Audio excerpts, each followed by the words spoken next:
नमस्कार मित्रों, सत्य की विजय में आपका स्वागत है। मैं हूं विजय त्रिवेदी। दिल्ली में जितनी सर्दी बढ़ रही है, उतनी कांग्रेस की राजनीतिक गर्मी बढ़ती जा रही है और कांग्रेस के बहाने जो दूसरे दल है वो उस पर हमला करने के लिए भी लगातार बढ़ते जा रहे हैं।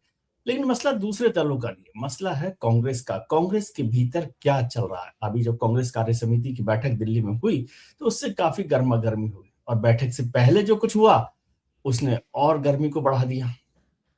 कांग्रेस के एक वरिष्ठ नेता दिग्विजय सिंह साहब, उन्होंने एक ऐसा एक्सपर्ट पोस्ट किया जिससे कांग्रेस में गर्मी बढ़ गई और कांग्रेस में हंगामा हो गया। उन्होंने एक फोटो लगाई जिसमें भारतीय जनता पार्टी के वरिष्ठ नेता लाल कृष्ण आडवाणी बैठे हुए हैं और उनके नीचे जमीन पर नरेंद्र मोदी बैठे हुए हैं। दिग्विजय सिंह ने लिखा, यह है संगठन की शक्ति। उससे पहले कुछ दिनों पहले उन्होंने और कुछ बात की थी एसआईआर को लेकर कि उसमें एसआईआर से रिफॉर्म से ज्यादा कांग्रेस में रिफॉर्म की जरूरत है। और दूसरी तरफ बहस हो रही है प्रियंका गांधी जी को लेकर कि प्रियंका गांधी जी को क्या जिम्मेदारी दी जानी चाहिए, नहीं दी जानी चाहिए।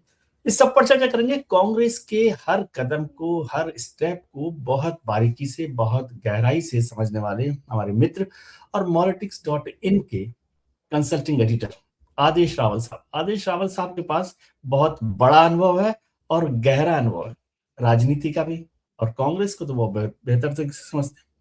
आदेश जी, बहुत बहुत स्वागत है आपका। Thank you Vijay ji. सर्दी तो बहुत बढ़ गई है, लेकिन गर्मी इतनी दी कांग्रेस ने कि आपको परेशान करना ही पड़ा। नहीं, कोई क्या दिक्कत हुआ नहीं। है सर ये कांग्रेस में? और फिर अभी तो ये बात हो गई, मणिकम टैगोर साहब ने कहा कि आरएसएस जो है वो अलकायदा के बराबर का आतंकवादी संगठन है। देखिए, इसकी शुरुआत तो आपको लग रहा है कि अभी हुई है, वर्किंग कमेटी की बैठक से हुई है। मैं ऐसा नहीं मानता। ये दरअसल एक गुस्सा था जो पार्टी के अंदर पनपता जा रहा था, और इसकी शुरुआत होती है लगभग लोकसभा चुनाव के बाद जो राज्यों के चुनाव आए उसमें पार्टी हारती चली गई। और खास तौर पर इसकी शुरुआत 2019 के बाद हुई कि जब पार्टी ने राहुल गांधी ने कांग्रेस अध्यक्ष पद से इस्तीफा दी और केसी वेणुगोपाल पार्टी के संगठन महासचिव हो गए, और उनके आसपास ही पूरी पार्टी को सेंट्रलाइज कर दिया गया। यानी आप देखिए कि तमाम जितने पार्टी के महासचिव हैं वो सब डिपेंडेंट रहते हैं वेणुगोपाल के ऊपर कि वही क्या क्या फैसला करना है, क्या करना है, आपको हर बात उनसे पूछनी पड़ेगी। और वो धीरे-धीरे होते-होते 2022 में जब खड़गे साहब कांग्रेस पार्टी के राष्ट्रीय अध्यक्ष बने, क्योंकि 2019 में राहुल गांधी ने ये कहा था कि आप लोग तय कर लीजिए, अब गांधी परिवार से कोई अध्यक्ष नहीं बनेगा। सोनिया गांधी अंतरिम अध्यक्ष बनी, तब अहमद पटेल ज़िंदा थे। तो उनको लगा कि नहीं, ये समय नहीं है कि तुरंत किसी को बना दिया जाए। तो सोनिया गांधी को एक बार फिर कांग्रेस पार्टी का अंतरिम अध्यक्ष बनना पड़ा और एक प्रोसेस स्टार्ट हुआ जो इसमें 1 साल लगा, और अक्टूबर 2022 में खड़गे साहब कांग्रेस पार्टी के राष्ट्रीय अध्यक्ष हो गए, और तब से वेणुगोपाल की भूमिका और ज़्यादा बढ़ जाती है। वो काम करते हैं राहुल गांधी और खड़गे साहब के बीच में कोऑर्डिनेशन का, कि किस तरीके से पार्टी चलानी है, या मैं यूँ कह दूँ आपको कि पार्टी वेणुगोपाल ही चलाते हैं राहुल गांधी के बिहाफ पे। इसमें कुछ गलत नहीं होगा।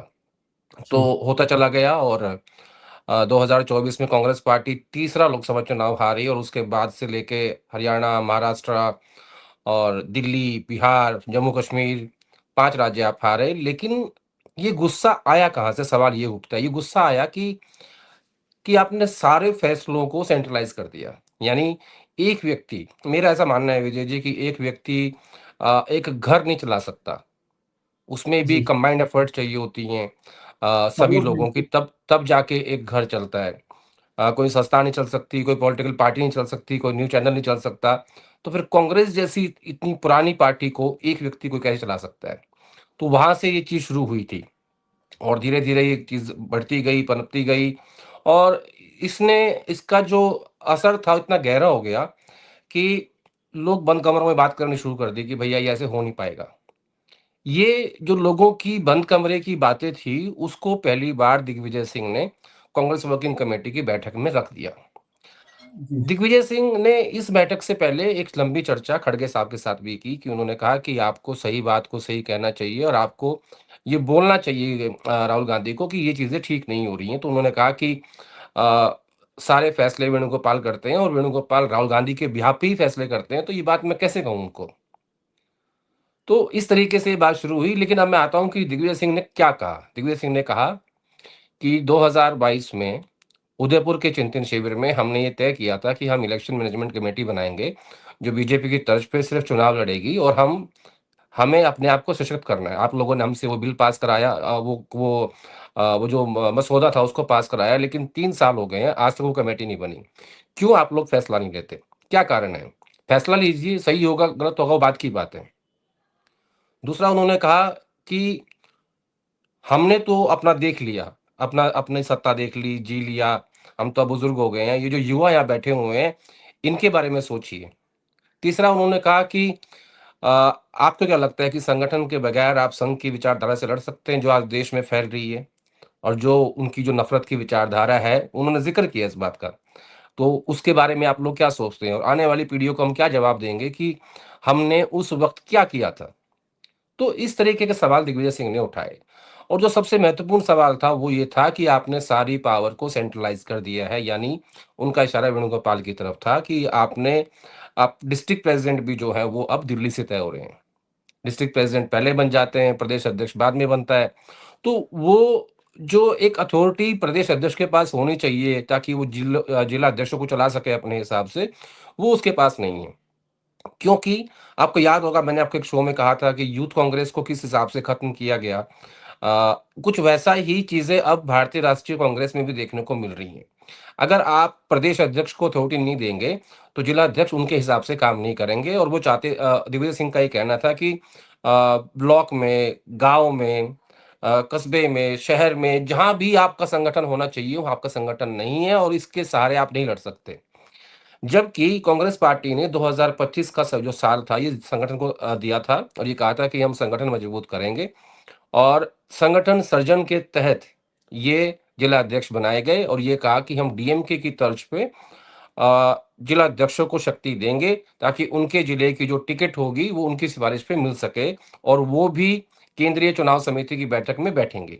इस तरीके से इसकी शुरुआत हुई थी, लेकिन जैसे ये इम्प्लीमेंट हो रहा है, उसमें ये एक बार फिर मैं आपको ये कहूँगा कि जिस तरीके की पॉलिसी राहुल गांधी लेके आते हैं हर बार और वो आखिर में इम्प्लीमेंट होने तक वो मामला खराब हो जाता है। तो ये सवाल थे दिग्विजय सिंह के। लेकिन मैं इसको ऐसे देखता हूँ विजय जी कि यहाँ वेणुगोपाल महत्वपूर्ण नहीं है। दिग्विजय के जो सीधे सवाल थे वो राहुल गांधी से थे। मैं ये बिल्कुल मानने के लिए राज़ी नहीं हूँ कि विजय जी आपकी आवाज़ नहीं आ रही है। मैं हाँ, ये नहीं कर रहा हूँ कि यही सवाल मैं पूछ रहा हूँ जब आप कह रहे हैं कि दिग्विजय सिंह जी का इशारा वेणुगोपाल थे, तो वेणुगोपाल पार्टी चला रहे हैं या राहुल गांधी पार्टी चला रहा है? नेता तो राहुल गांधी है ना, यदि उन्होंने जिम्मेदारी दे रखी है। और इसी के साथ जुड़ा सवाल ये भी है, वैसे आपने बहुत इंटरेस्टिंग एक एनेक्डोट उसमें लिखा कि एक्स पर पोस्ट किया कि राहुल गांधी जी ने दिग्विजय सिंह जी को मुस्कुरा कर कहा कि आपने तो अपना काम कल ही कर लिया। क्या काम ऐसा दिग्विजय सिंह जी हाँ, ने कर? वो क्या हुआ 27 तारीख को वर्किंग कमेटी की बैठक थी, 28 तारीख को कांग्रेस पार्टी का स्थापना दिवस होता है।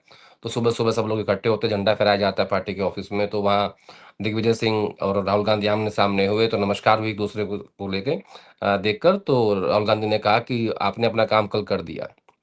तो अगर मैं उस अपने काम कल कर दिए काव को डिकोड करने की कोशिश करूँ तो इसके 2 मतलब बनते हैं। पहला मतलब तो ये बनता है कि कल हमारी मनरेगा को लेके बैठक थी और आपने वो हमारे मूल मुद्दे से भटका दिया। अब लोग जो हैं सिर्फ़ इसी बारे में बात कर रहे हैं कि कांग्रेस पार्टी में अंदरूनी झगड़ा है और पावर डिसेंट्रलाइज़ नहीं है, यानी हमारा जो विषय था वो डाइवर्ट हो गया।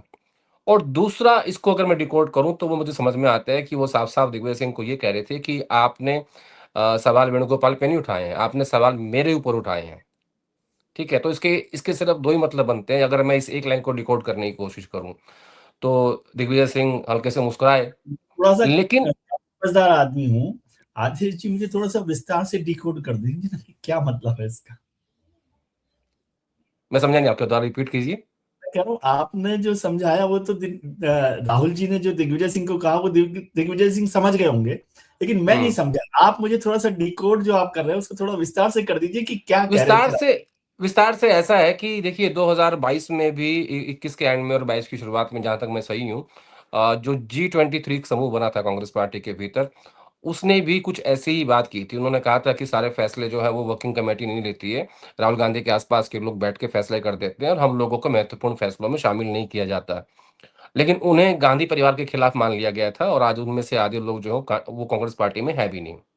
अब जो अब एक बात बड़ी इंटरेस्टिंग थी विजय जी कि दिग्विजय सिंह को वर्किंग कमेटी के नेताओं ने और बाकी महत्वपूर्ण नेताओं ने सबने बधाई दी कि आपने ये बात कही, लेकिन किसी ने उस बात का उस बैठक में समर्थन नहीं किया कि आप सही कह रहे हो। जो पिछली इससे पहले एक बैठक हुई थी बिहार चुनाव की हार के बाद, वो एसआईआर को लेके थी, उसमें मुकुल वासनिक ने दिग्विजय सिंह की बात को सपोर्ट किया था। लेकिन वो पार्टी के मंच पे किया था, अंदर किया था। दिग्विजय सिंह ने जिस प्रकार से एक ट्वीट करके, और उनका एक ट्वीट और है जो आपने जिसका ज़िक्र किया कि मोदी जी आडवाणी जी के चरणों में बैठे हुए हैं, जी, उससे ठीक 1 हफ्ता पहले एक ट्वीट और है। उन्होंने ये कहा है कि आपको सारी पावर डिसेंट्रलाइज़ नहीं करनी चाहिए और राहुल जी आपको कन्विंस करना बहुत मुश्किल काम है। हाँ, ये भी आप 19 देखिएगा। दिसंबर का शायद वो पोस्ट है। 19 दिसंबर का वो ट्वीट है। तो जी, ये दिग्विजय सिंह ही कर सकते हैं क्योंकि एक समय ऐसा था कि दिग्विजय सिंह 2012 में जब वो यूपी के महासचिव होते थे, तो राहुल गांधी कहते थे कि मेरे राजनीतिक गुरु दिग्विजय सिंह हैं। तो आज मुझे लगता है कि कांग्रेस पार्टी में जो सबसे बड़ी समस्या है वो है उम्मीद की। लोगों में अब उम्मीद नहीं बची है, उनको लगता है कि नहीं, और उम्मीद का मर जाना बड़ा खतरनाक होता है क्योंकि उम्मीद के सहारे आदमी का जीवन कट जाता है, लेकिन यहाँ वो जो उम्मीद है, वो मिसिंग है। इसीलिए जो चीज़ें बंद कमरों में हो रही थी, अब वो सार्वजनिक हो गई हैं। दिग्विजय सिंह ने इसकी शुरुआत की है। अब मुझे देखना ये है कि आने वाले दिनों में क्या कुछ और नेता इस तरफ आगे बढ़ेंगे, इस बात को आगे बढ़ाएँगे, ताकि एक आमूल-चूल परिवर्तन हो सके। क्योंकि पहली बात तो ये है ना विजय जी कि आपको सर्जरी की आवश्यकता है और आप पैच लगा रहे हो। नहीं हो जी, सकता ये। आपको पूरी सर्जरी करनी पड़ेगी। आपको मानना पड़ेगा कि टीबी है, खाँसी नहीं है। और आपको उसका पूरा उपचार लेना पड़ेगा, 6 महीने का कोर्स होगा, तब जाके वो टीबी ठीक होगी। लेकिन सबसे बड़ा सवाल ये है कि इन सब सवालों के बाद क्या ये एक्सेप्ट करेंगे कि हाँ, हमें सर्जरी की आवश्यकता है, नंबर 1, नंबर 2 ये एक्सेप्ट करेंगे कि हाँ, हमें एक बेहतर उपचार चाहिए, जिसकी मुझे संभावना कम लगती है। क्योंकि ये लोग हमेशा क्या करते हैं कि एक परिवर्तन के नाम पे कुछ 2, 3, 4 जनरल सेक्रेटरी चेंज कर देंगे, 2-3 अध्यक्ष चेंज कर देंगे, लेकिन जो मूल समस्या है उसकी जड़ में नहीं जाएँगे। तो ये जी। सबसे बड़ी समस्या है इनकी विजय जी। नहीं, लेकिन जैसे आपने कहा, एक तो मैं उस सवाल पे जाऊँगा तो फिर वो अलग होगा।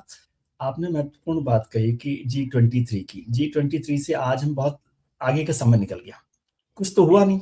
उसके बीच में राहुल जी ने एक और स्टेटमेंट दिया था जो काफ़ी चर्चा में हुआ था, शायद गुजरात में दिया था कि कांग्रेस में कुछ घोड़े हैं जो बारात के घोड़े रेस में चल रहे हैं और रेस के घोड़े बारात में चल रहे हैं और कुछ लंगड़े घोड़े हैं। लेकिन न तो वो घोड़े बदले गए, न घोड़ों को पहचाना गया। मुझे तो नहीं याद आ रहा है, ये बारात या रेस कैसी चल रही है कांग्रेस की, बिना घोड़े देखिए के? देखिए एक बात समझिए, घोड़ों घोड़ों को हाँकने वाला कौन है? वो खुद राहुल गांधी हैं, जी, ठीक है? ये आपको तय करना है कि मुझे किस घोड़े को कहाँ चलाना है, बारात में या रेस में? जी, यही यही आपके ऊपर चुनौती है। और अगर आपके जो बारात वाले घोड़े हैं, उनको आप रेस के घोड़ों में डालोगे, मैं आपको उदाहरण दे देता हूँ। कितने ऐसे लोग हैं इस वक़्त भारतीय राष्ट्रीय कांग्रेस के संगठन में जो राज्यों के प्रभारी हैं, जो आज तक सरपंच का चुनाव भी नहीं लड़े और वो राज्यों के प्रभारियों के चुनाव लड़वा रहे हैं। तो वो हैं तो बारात के घोड़े, बना रखे आपने रेस के घोड़े, ठीक है? तो ये कौन तय करेगा? ये आप ही को तय करना पड़ेगा कि नहीं तो वो ये क्यों नहीं हो मेरे रहा है? मैं ये समझना। मेरे ये मेरे घोड़े बारात के हैं, ये मेरे घोड़े रेस के हैं, ये मेरे घोड़े जो हैं वो लंगड़े हैं। तो मुझे इन सब से ही काम लेना है क्योंकि मेरे पास इतने ही घोड़े हैं और मुझे इन्हीं से काम चलाना है। क्योंकि आप रातों-रात घोड़े पैदा नहीं कर सकते। एक पार्टी जब किसी नेता में इन्वेस्ट करती है तो वो करीब-करीब 25 से 30 साल में जाके एक नेता बनता है, तो वो खड़ा होता है, उसको पार्टी डिफरेंट-डिफरेंट महत्वपूर्ण पदों पे रखती है, तब जाके वो रेस का घोड़ा बनता है। यहाँ क्या हो रहा है कि आप कॉर्पोरेट घोड़ों को इम्पोर्ट करके ला रहे हो और वो बारात के घोड़े हैं और आप कह रहे हो कि ये रेस के घोड़े हैं। नहीं है वो रेस के घोड़े, वो बारात वाले हैं और वो पता घोड़ों भी नहीं है कि घोड़े हैं कि एक और बात विजय जी, पता भी नहीं है कि घोड़े हैं, खच्चर हैं। ये भी प्रॉब्लम है। जी, तो तो ये तो मालिक को देखना है कि भाई ये मेरा चिड़ियाघर है। इस चिड़ियाघर में भिन्न-भिन्न प्रकार के जंतु पाए जाते हैं, इसमें शेर भी है, हाथी भी है, घोड़ा भी है, लंगड़ा घोड़ा भी है, बारात का भी है, रेस का भी है, तो मुझे देखना है कि मुझे किससे क्या काम लेना है। और अगर आप वो काम नहीं ले पा रहे हो और जिनको आपने अपॉइंट किया कि आप उनसे ये काम लीजिए, वो नहीं ले पा रहे हैं उनसे वो काम। स्ट्रैटेजी चेंज करनी चाहिए, आप स्ट्रैटेजी चेंज नहीं करते। आप हारते जा रहे हैं, कारण क्या है ढूँढते नहीं हैं। जब तक आप कारण नहीं ढूँढोगे, पता नहीं लगाओगे कि भई कहाँ दिक्कत है सिस्टम में, क्या प्रॉब्लम हो रही है, क्यों हम हार रहे हैं, क्यों जवाबदेही तय नहीं हो रही है। सबसे बड़ी बात जो मैं हमेशा कहता हूँ विजय जी कि यहाँ किसी की जवाबदेही नहीं है। जवाबदेही नहीं है, बेसिक बात ये है। जवाबदेही के बगैर इतनी बड़ी पार्टी, इस देश की सबसे बड़ी पुरानी पार्टी, इस देश की मुख्य मुख्य विपक्षी पार्टी चल रही है और कोई किसी से पूछने वाला नहीं है कि भैया आपने ये वायदा किया था, अब क्यों हारे? जी।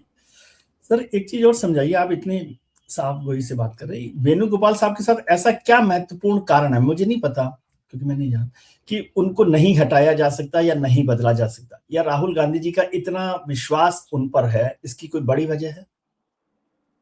देखिए, अगर मैं 2019 के लोकसभा चुनाव की बात करूँ तो उस हार से लेके राहुल गांधी ने शायद ये बात सीखी होगी कि डायरेक्टली उनकी आलोचना होती थी।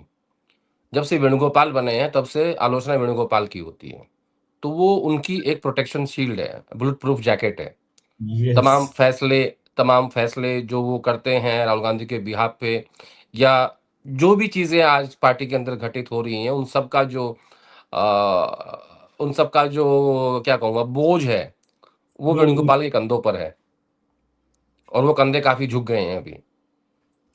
क्योंकि दिग्गज। क्योंकि अभी तक क्या था कि दिग्विजय सिंह जैसे जो सीनियर नेता हैं, तो उस समय ये कह रहा था कि जो दिग्विजय सिंह जैसे सीनियर नेता हैं, आप इनकी बात को हल्के में नहीं ले सकते। और इनकी बात के मायने होते हैं, इनकी बात दूर तक जाती है और बहुत सोच समझ के इन्होंने ये बात कही होगी। तो मेरा ऐसा मानना है कि दिग्विजय सिंह के बाद कुछ और लोग सामने आएँगे, जो इस बात पे चर्चा करेंगे क्योंकि अब सबको अपना भविष्य अंधकार में दिखने लगा है। जैसे आपने कहा कि G23 का जिक्र हम लोग सब करते हैं, उसके बाद भी क्या हो गया? कुछ नहीं हुआ, न तो वो लोग, मतलब जो लोग जाना था वो चले गए, कांग्रेस में तो कुछ बदला नहीं। आज दिग्विजय सिंह जी बोल दिया है, दिग्विजय सिंह जी को आपने भी कहा कि वो राजनीतिक गुरु रहे, लेकिन क्या, और जैसे आपने कहा कि बैठक में तो किसी ने कुछ नहीं किया सपोर्ट दिग्विजय सिंह को, तो कांग्रेस में इतनी हिम्मत किसी में है कि वो, और वो भी ऐसी स्थिति में जब कमजोर नेतृत्व, कमजोर संगठन हो, बीजेपी का एक मजबूत संगठन, बीजेपी की मजबूत सरकार, ये सब है, तो उस समय तो शायद हिम्मत नहीं होती बहुत सारे लोगों की। आज भी कांग्रेस में ये हिम्मत नहीं हो रही लोगों की बोलने की, तो क्या मायने है इसका, और क्या बदलेगा फिर? देखिए देखिए, एक एक बात तो सही है कि जो कांग्रेस पार्टी है, ये गांधी परिवार की छतरी के नीचे ही चल सकती है और ऐसे बहुत सारे उदाहरण भी रहे हैं इतिहास में। तो सोनिया गांधी लगभग 1998 से 2017 और फिर 19 से 2022 तक लगभग 23 साल अध्यक्ष रही हैं कांग्रेस पार्टी की और बड़ा सफल जी। कार्यकाल रहा उनका। राहुल गांधी 17 में बने और 19 में उन्होंने इस्तीफा दे दिया हार की ज़िम्मेदारी लेते हुए। उनके नेतृत्व में भी कांग्रेस पार्टी मध्य प्रदेश, छत्तीसगढ़, राजस्थान जीती हम्म। थी और ये इसमें तो कोई दो राय है नहीं कि भई गांधी परिवार के छत्र के बगैर ये पार्टी चल नहीं सकती। लेकिन अब ये मुझे लगता है कि कांग्रेस पार्टी के नेताओं से कहीं ज़्यादा अब गांधी परिवार को ये तय करना चाहिए कि उनकी उनकी जो पार्टी है वो किस डायरेक्शन में जा रही है, कहाँ दिक्कत है, क्यों हम बीमारी पकड़ नहीं पा रहे हैं, क्यों सही फैसले नहीं हो पा रहे हैं। तो अब मुझे लगता है कि एक मंथन चल रहा है पार्टी के अंदर। वो मंथन इसलिए चल रहा है कि सीनियर नेता बात कर रहे हैं आपस में। कुछ दिन पहले अभी सोनिया गांधी के घर पे एक मीटिंग हुई जिसमें खड़गे साहब, वेणुगोपाल और राहुल गांधी शामिल हुए थे। तो उस दिन बड़ी चर्चा हुई कि सोनिया गांधी एकदम से सक्रिय हुई। उस दिन की बैठक में कहा तो ये गया बाहर आके कि भई कर्नाटका को लेके बैठक हुई है, हम जल्दी फैसला करेंगे। लेकिन उस बैठक में चर्चा हुई थी प्रियंका गांधी की भूमिका के ऊपर, कि जी। प्रियंका गांधी की क्या भूमिका पार्टी में हो सकती है क्योंकि वो 2022 के बाद से वो जनरल सेक्रेटरी तो हैं, उनके पास कोई काम नहीं है। और तो वो एक चर्चा हुई है, मुझे लगता है कि जल्दी उसके नतीजे बाहर भी आएँगे। लेकिन किस रूप में उनको ज़िम्मेदारी दी जाएगी, ये बड़ा महत्वपूर्ण है। अगर आप उनको किसी स्टेट का इंचार्ज बना के वापस जनरल सेक्रेटरी बनाते हैं, तो आपका कुछ कुछ बदलाव नहीं होगा। जी। लेकिन अगर आप उनको संगठन में या पार्टी में बड़ी ज़िम्मेदारी देते हैं कि आपको आपको डे टू डे की जो मतलब पार्टी चलाने का काम होता है, वो आप देखिए और इसमें कहाँ-कहाँ क्या खामियाँ हैं, वो देखिए। सीनियर नेताओं को और जो युवा नेता उनको साथ लेके चलिए, तब जाके कोऑर्डिनेशन बन सकता है। लेकिन मुझे सिर्फ़ देखना ये है कि जो भूमिका तय हो रही है प्रियंका गांधी की, क्या वो एक राज्य तक सीमित होगी या फिर वो पार्टी के कंट्रोल में कहीं उनकी भूमिका आने वाली है? इसके बाद समझ में आएगा विजय जी, फिर उसके बाद हम एक बार फिर बात करेंगे। उसके बाद समझ में आएगा कि ये पार्टी जा कहाँ रही है। नहीं, आपने जो अभी बात कहना बड़ा मुश्किल है। जी, महत्वपूर्ण बात आपने की। मैं इसको यूँ समझना चाहता हूँ, आपने अभी कहा कि कांग्रेस के नेताओं को उम्मीद नहीं बची। तो ये जो उम्मीद का गोल पोस्ट है, कि अभी तक लोग राहुल गांधी से निराश हो गए, इसको ऐसा समझ लें। मैं आरोप नहीं लगा रहा, लेकिन ऐसा समझ के, क्योंकि वही नेता है तो उनसे नाउम्मीदी हो रही है। तो आप में उम्मीद बनी रहे, इसलिए अब आपने एक नया नाम लिया, गोल पोस्ट चेंज कर दिया, अब प्रियंका गांधी को बना रहे हैं। ताकि अब 2-4 साल आप रहें कि भाई प्रियंका जी के भरोसे नहीं, अब नई उम्मीद, नई किरण। मैं उन पर भी शुभकामनाएं हैं, मुझे उनके सवाल नहीं है, लेकिन क्या इसकी स्ट्रेटेजी का हिस्सा ये है कि भाई एक नई उम्मीद दे दी जाए? अब एक गोल पोस्ट से आप थोड़ा सा बहुत नाउम्मीद हो गए हैं, तो अब प्रियंका गांधी आ जाए। और प्रियंका गांधी, क्या आप कह रहे हैं कि वेणुगोपाल जी की जैसे चर्चा हुई, तो जनरल सेक्रेटरी ऑर्गेनाइजेशन में वो बन सकती हैं, या कार्यवाहक जो एक्टिंग प्रेसिडेंट होता है, या इस तरह की कोई जिम्मेदारी वो ले सकती? देखिए, ये बात तो सही है आपकी कि आज एक नई उम्मीद की ज़रूरत तो है पार्टी के अंदर। इस देश के लिए भी, विपक्ष के लिए भी, समूचे विपक्ष के लिए भी और लोकतंत्र के लिए भी, और कांग्रेस पार्टी के लिए तो है ही है, कि एक उम्मीद अगर जग जाती है पार्टी के अंदर कि हाँ, हमने ये आपको ये उम्मीद दे दी है और इस उम्मीद के सहारे आप 2029 और राज्यों के चुनाव के लिए संघर्ष कीजिए, तो मुझे लगता है कि वो एक पॉज़िटिव पहलू होगा कांग्रेस पार्टी के आज के निर्णयों का। और जैसा आपने कहा कि अ, राहुल गांधी से लोग नाउम्मीद हो गए हैं, मैं ऐसा नहीं मानता, लेकिन दोनों की पर्सनैलिटीज़ अलग हैं। राहुल गांधी की पर्सनैलिटी बहुत अलग है, प्रियंका गांधी की पर्सनैलिटी बहुत अलग है। और प्रियंका गांधी के ज़रिए अगर कांग्रेस पार्टी या गांधी परिवार कांग्रेस के नेताओं को या कार्यकर्ताओं को उम्मीद जगाने की कोशिश कर रहा है, तो ये एक सकारात्मक पहल है, राजनीतिक रूप से। सही बात है, मैं तो आपसे समझना चाह रहा हूँ, हाँ। मुझे नहीं तो अब राहुल मैं उस पे आ गांधी। नहीं, नहीं, नहीं, नहीं, जी, मैं आपकी बात को नहीं कह रहा हूँ। जी, अब इसमें फिर सवाल उठेंगे कि भैया 2019 में जब आपने उनको जनरल सेक्रेटरी बनाया उत्तर प्रदेश का, आधे उत्तर प्रदेश का शुरुआत में, फिर बाद में पूरे उत्तर प्रदेश का, तो तब इन्होंने क्या किया था? लोग सवाल पूछेंगे। जी, देखिए, मैं ऐसा मानता हूँ विजय जी कि सबको पता था और गांधीज़ को भी पता था कि उत्तर प्रदेश में आपकी 3 दशक से सरकार वहाँ पे नहीं है, संगठन नहीं है, कुछ भी वहाँ पे नहीं है, और आपने फिर भी प्रियंका गांधी को वहाँ भेजा। यानी मैं इसमें एक बात और सोचता हूँ कि जो कंपनी के सीईओ होते हैं ना, वो कभी ब्रांच मैनेजर नहीं बना करते। वो गांधी परिवार का गलत फैसला था। बावजूद उसके, आप देखिए, बावजूद उस यूपी के नतीजों के बावजूद भी प्रियंका गांधी का जो ब्रांड है, वो आज भी राजनीति में और लोगों के बीच में ज़िंदा है। आज भी प्रियंका गांधी के नाम में आप ये कह सकते हैं कि एक दिशा है कि जो लोगों में उम्मीद पैदा कर सकती है, और खासकर कांग्रेस पार्टी के भीतर। फिलहाल आपको आवश्यकता है कि आप कांग्रेस पार्टी के भीतर उम्मीद पैदा करें। जब यहाँ उम्मीद जगेगी, तब आप जनता के बीच जाके उम्मीद जगा पाओगे, अपने आप को कनेक्ट कर पाओगे। अब आप रिसेंटली भाषण देखिए प्रियंका गांधी का वंदे मातरम पे संसद के अंदर, उन्होंने किस तरीके से हिंदी में भाषण दिया, नेहरू की लीगेसी की बात की। उन्होंने उन्होंने मैंने वो लिखा भी था, को उसको रिपीट कर देता हूँ आपकी बात आपके शो में, कि प्रियंका गांधी के उस भाषण में एक उम्मीद थी जो इस देश के लोकतंत्र के लिए, कांग्रेस के लिए, विपक्ष के लिए ज़रूरी थी। उसमें एक दिशा थी, पंडित नेहरू से लेकर डॉक्टर मनमोहन सिंह की लेगेसी को बचाने की दिशा। उसमें एक दिशा थी कि कैसे आप प्रधानमंत्री मोदी के मुद्दे पर उन्हें सरल, सहज, मुस्कुराते हुए जवाब दे सकते हैं, और उसके बाद आपके लिए तालियाँ बज सकती हैं। और आपके किसी भी बात का कोई भी ऐसा पहलू नहीं था जो लोगों ने ना सराहा हो। फिर आप जी, आइए नितिन गडकरी से, जिस तरीके से उन्होंने अपॉइंटमेंट माँगी, संसद के अंदर खड़े होके मुस्कुराते हुए। बात तो बड़ी थी कि गांधी परिवार के एक सदस्य को जो पहली बार सांसद बना, अपॉइंटमेंट नहीं मिल रहा है केंद्रीय मंत्री से, लेकिन कहा उसको ऐसे मुस्कुराते हुए कि उसको इतना हल्का कर दिया कि रफली आपने कर। आपको अपॉइंटमेंट भी मिली। जी, तीसरा, अब आइए प्रधानमंत्री मोदी और स्पीकर और राजनाथ सिंह जी के साथ बैठ के जब उन्होंने चाय पी, तो बैठते ही पूछा कि आपकी यात्रा कैसी रही, विदेश यात्रा? फिर प्रधानमंत्री जी ने कहा कि हमने जल्दी खत्म कर दिया संसद, लोगों के गले खराब करने नहीं चाहते थे। तो प्रियंका गांधी ने कहा कि मैं तो एक जड़ी बूटी खाती हूँ जो केरला से आती है। तो जितनी सहज, सरल और बैठ के कनेक्ट करने की जो एक उनमें एक कला है, तो मुझे लगता है कि वो एक बेहतर उम्मीद फिलहाल के लिए, जो हो आज कांग्रेस पार्टी नाउम्मीद है, उनके लिए एक उम्मीद तो वो बन सकती हैं। और आप देखिए, 25 साल सक्रिय राजनीति में रहने के बाद वो सांसद बनी हैं, बिल्कुल ठीक और बात। मुझे लगता है वो मजबूरी में बनी हैं। जी। अब आप कहेंगे कि ये कैसे? प्रियंका गांधी मजबूरी। मजबूरी में कैसे बनी? जी। उससे उससे ठीक पहले लोकसभा चुनाव होता है और राहुल गांधी 2 सीट लड़ते हैं, प्रियंका गांधी चुनाव नहीं लड़ती हैं। और उसके बाद आपको जब आपके ऊपर ये आया कि नहीं आपको वो सीट खाली करनी पड़ेगी और वायनाड के लोग आहत ना हो जाएँ, इसलिए आपको ये फैसला करना पड़ा कि नहीं प्रियंका गांधी को लड़ाना ही पड़ेगा, मजबूरी है।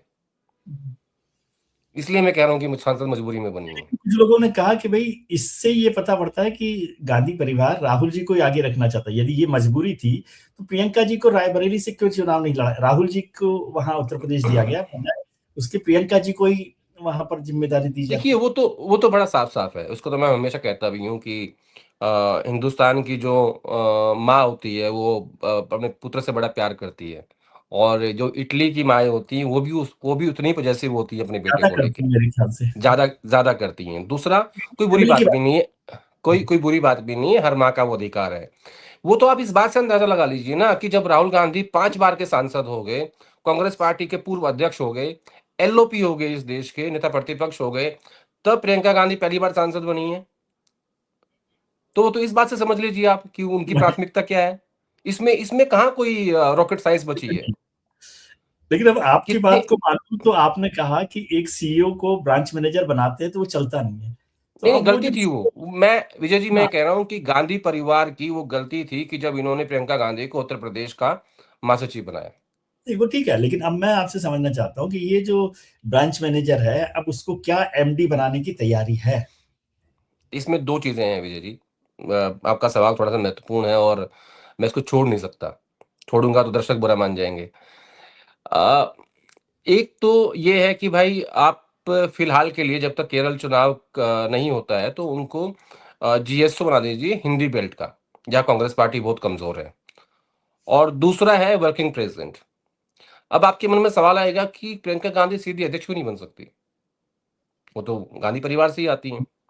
देखिए, राहुल गांधी पहले पार्टी के महासचिव बने, फिर पार्टी के वाइस प्रेज़िडेंट बने और फिर एग्ज़ैक्टली। पार्टी के अध्यक्ष बने। उनको ये लगता है कि पहले पर्याप्त एक्सपीरियंस लेना चाहिए, इस पद पे बैठने से पहले। और जो प्रियंका राहुल जी गांधी को भी step by Rahul step Gandhi चलेंगे। राहुल गांधी को ऐसा लगता है। तो राहुल गांधी ये मानते हैं कि प्रियंका गांधी को अभी अध्यक्ष नहीं बनना चाहिए। तो अगर जनरल सेक्रेटरी ऑर्गेनाइजेशन पहले हिंदी बेल्ट और केरल चुनाव के बाद पूरा उनको दे दिया जाए, तो वो एक नींव रखी जाएगी आगे राष्ट्रीय अध्यक्ष के लिए, जिस तरीके से राहुल गांधी वाइस प्रेसिडेंट बने थे। या जी। अगर ये नहीं होता है, तो फिर आप उनको कार्यकारी अध्यक्ष भी बना सकते हैं और उसके बाद फिर वो नेक्स्ट स्टेप होगा। अब जी। क्योंकि 2027 में कार्यकाल बचा हुआ है खड़गे साहब का 5 साल का कार्यकाल है, वो अक्टूबर तक का है। तो अगर अभी बनाएँगे, तो फिर आपको बनना पड़ेगा अंतरिम अध्यक्ष। लेकिन आप खड़गे साहब को विदाउट रीज़न हटा भी नहीं सकते, क्योंकि वो एक दलित नेता हैं इस देश के। तो मुझे ऐसा लगता है कि अभी कांग्रेस प्रेज़िडेंट वाला फैसला नहीं होगा, या तो वर्किंग प्रेज़िडेंट का होगा या फिर जीएसओ को भी 2 हिस्सों में बाँट दिया जाएगा अगले 4 महीने तक जब तक केरल चुनाव नहीं होता। मैं ऐसा ये मेरा एनालिसिस है, ये जी। खबर नहीं है, हाँ, ये नहीं, मैं नहीं पहले समझ। बता दूँ। क्योंकि लेकिन फिर क्या होगा ना कि ये आपके शो में से वीडियो काट के फिर मेरी ट्रोलिंग हो जाएगी। नहीं, नहीं, बिल्कुल ठीक है। मैं हाँ, एनालिसिस ही समझ रहा हूँ और हम तो ऐसा जी। ट्रोल करने वाला काम नहीं करते। लेकिन आखिरी हुँ, सवाल जब खरगे साहब पर आ गए, तो ये मुझे कुछ हैरानी सी लगी कि अभी चर्चा हो रही है क्योंकि उनका शायद राज्यसभा का कार्यकाल अगले साल खत्म हो रहा है जून में या अप्रैल-मई में। तो चर्चा हो रही है कि क्या खरगे साहब को राज्यसभा में भेजा जाएगा कि नहीं भेजा जाएगा, और फिर कहा गया कि कर्नाटक की बजाय मध्य प्रदेश से भेजा जाएगा। तो एक राष्ट्रीय अध्यक्ष के राज्यसभा में भेजे जाने पर भी चर्चा हो, ये क्या आपको हैरानी नहीं नहीं, नहीं, लगती? नहीं, ये बिना बात की चर्चा है, ये सिर्फ़ वो कयास है या उनको सिर्फ़ दिखाने की कोशिश है, ऐसा कुछ नहीं है। जब तक खड़गे साहब चाहेंगे, जब तक वो राज्यसभा में रहेंगे और रहेंगे। जहाँ से चाहेंगे वहाँ से रहेंगे। इसमें मध्य कोई प्रदेश का इसलिए दिया गया क्योंकि दिग्विजय सिंह जी का भी कार्यकाल वहाँ खत्म हो रहा है, तो शायद अब उनका नंबर ना आए। नहीं, नहीं, वो ठीक है, वो कहाँ से जाएँगे, कहाँ से नहीं जाएँगे, वो एक अलग सवाल है। लेकिन जब तक खड़गे साहब चाहेंगे, वो राज्यसभा में रहेंगे और वहाँ के नेता ही रहेंगे। ये भी मैं आपको एन्श्योर कर देता हूँ आज। ठीक है, ठीक है। एक आखिरी चलते-चलते ये तस्वीर जो सीडब्ल्यूसी में थी, दिग्विजय सिंह जी और शशि थरूर साथ-साथ बैठे थे। इसका भी कोई मायने देखते हो? नहीं, कोई ख़ास मायने नहीं है, सीटिंग अरेंजमेंट ऐसा था। चलिए सर, बहुत अच्छा लगा, बहुत अच्छे से बात हुई आपसे। आपसे समझने में मजा आता है और मैं अपने जो मित्र लोग हैं, जो लोग हमको देखते हैं, उनको भी कहता हूँ कि यदि कांग्रेस पर खास तौर से बहुत बारीक राजनीति देखनी है तो पॉलिटिक्स.इन में भी आदेश जी को देखा कीजिए और केवल वीडियो मत देखिए, उनके पोस्ट से भी है ना बहुत सारी चीजें समझ में आ जाएगी। बहुत बहुत कृपया शुक्रिया बिल्कुल आपने आप थैंक यू सर। आपने वक्त निकाला। हम उम्मीद करते हैं कि आपका आने वाला दिन आज से बेहतर हो। आप अपने मित्रों, सर, परिजनों, रिश्तेदारों के साथ खुश रहिए, मस्त रहिए, व्यस्त रहिए, स्वस्थ रहिए और हम दोनों की तरफ से नए वर्ष की बहुत शुभकामनाएं। Thank you very thank much you sir. Sir. Thank you.